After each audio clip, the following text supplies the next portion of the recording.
آج پوری دنیا کے ساتھ ساتھ وادی کشمیر میں بھی ورلڈ ویٹ لینڈ ڈے منایا جا رہا ہے۔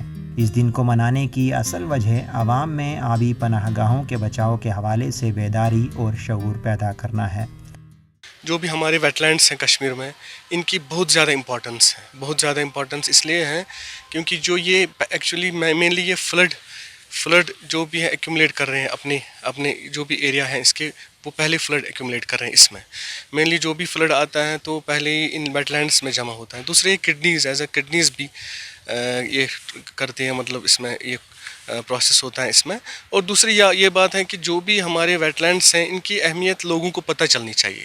اس لحاظ سے بھی ہم ویٹ لینڈ ڈے بناتے ہیں۔ جتنا بھی ہمارے پاس اماؤنٹ جتنا بھی آتا ہے، فنڈس آتے ہیں ہمارے پاس ڈپارٹمنٹ کی طرف سے، تو کم ہی آتے ہیں فنڈس، تو اس میں بھی ہم کام کرتے ہیں۔ اس میں زیادہ تر ہم اس میں پولز بناتے ہیں تاکہ اس میں بیٹھے یہ برڈس بیٹھے، اس میں مائگریٹری برڈس بیٹھے، اور ہم اس میں یہ بھی کرتے ہیں، مطلب پلگنگ آف بریچز کرتے ہیں تاکہ پانی اس میں جمع رہے۔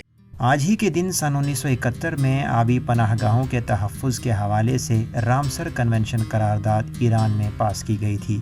وادی کشمیر کی بات کریں تو گزشتہ ایک دہائی سے وادی کی عارضی پناہ گاہوں کے رقبے میں نمایاں کمی دیکھی جا رہی ہے۔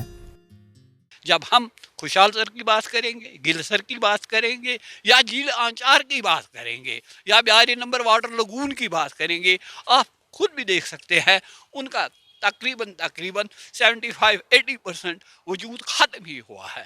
ایک وقت آئے گا جب ہم دیکھیں گے کہ نیشن کا جو وار، یا ہم کشمیر کی ہی بات کریں گے، یہاں ایک محلے اور دوسرے محلے کا جنگ صرف اور صرف پانی کا ہی ہوگا، کیونکہ پانی کے وسائل جتنے بھی آبی ذخائر ہمارے ہیں، یہی ہماری زندگی ہے، اور اس کی طرف توجہ دینا ہمارا، اور ہم سب کو مل کر ایک کام ایسا کرنا ہے کہ ہم آنے والی نسلوں کے لیے اس کو بچا کے رکھیں گے۔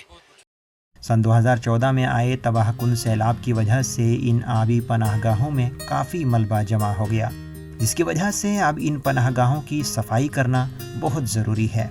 حکومت کو چاہیے کہ وہ ان آبی پناہ گاہوں کے تحفظ کے لیے کچھ اقدامات کرے۔ ETV بھارت اردو کے لیے سری نگر سے ذوالقرنین زلفی کی رپورٹ۔